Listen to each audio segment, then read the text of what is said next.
Moon light को लेकर काफ़ी रिसर्च सामने आ चुकी है। वहीं स्पेस साइंस में भी इसे काफ़ी अहमियत दी गई है। लेकिन क्या आपने कभी सोचा है कि मून लाइट धरती तक कैसे पहुंचती है? इसे धरती तक पहुंचने में कितना समय लगता है?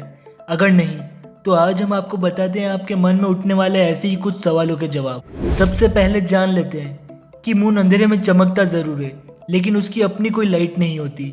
लेकिन फिर चांद चमकता कैसे है? साइंस के अकॉर्डिंग मून सरफेस से रिफ्लेक्ट होकर सनलाइट ही धरती तक पहुंचती है। इसी कारण रात के समय मून हमें चमकता हुआ दिखाई देता है।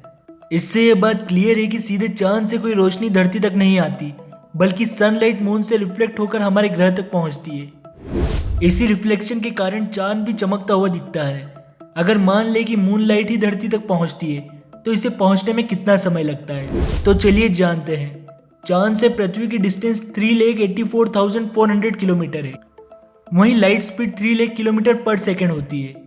तो मून और अर्थ के बीच की डिस्टेंस और लाइट की स्पीड के बेसिस पर मून लाइट अर्थ तक सिर्फ 1.3 सेकेंड्स में पहुंच जाती है। वहीं सन अर्थ से 14.96 करोड़ किलोमीटर दूर है।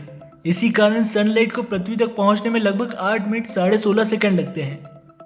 अर्थ पर मून रेस की इंटेंसिटी बहुत ही कम होने के कारण हमें किसी तरह का नुकसान नहीं पहुंचता।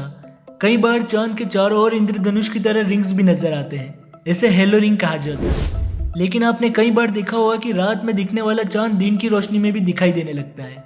यह आखिर कैसे होता है? दरअसल चांद के दिन में नजर आने की सबसे बड़ी वजह सनलाइट की कमी के कारण होता है। आसान शब्दों में समझे तो जब सनलाइट कम होती है तो हमें चांद दिन में दिखाई देता है। यह घटना ज्यादातर बार सनराइज और सनसेट होने के वक्त दिखाई देती है। इसलिए हमें कई बार इल्यूजन भी होता है और चांद दिन में दिखाई देता है।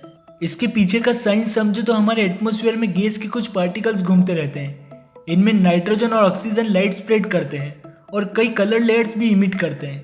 साथ ही लाइट को एब्जॉर्ब कर री इमिट करते हैं। ऐसे में आसमान का रंग ज्यादा नीला हो जाता है। इससे सनलाइट कम होने से दिन में चांद दिखाई देता है। वैज्ञानिकों के मुताबिक स्टार्स की लाइट बहुत ज्यादा होती है, हालांकि ये चांद के मुकाबले काफी कम होती है। वहीं सनलाइट के सामने तारों की चमक फीकी पड़ जाती है, इसलिए दिन में तारे दिखना काफी मुश्किल होता है।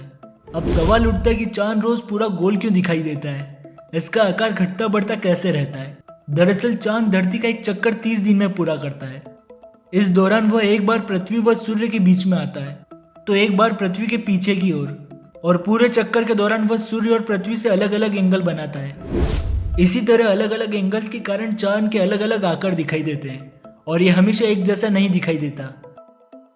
इन सब के बारे में आपका क्या कहना है हमें नीचे कमेंट बॉक्स में ज़रूर बताएं।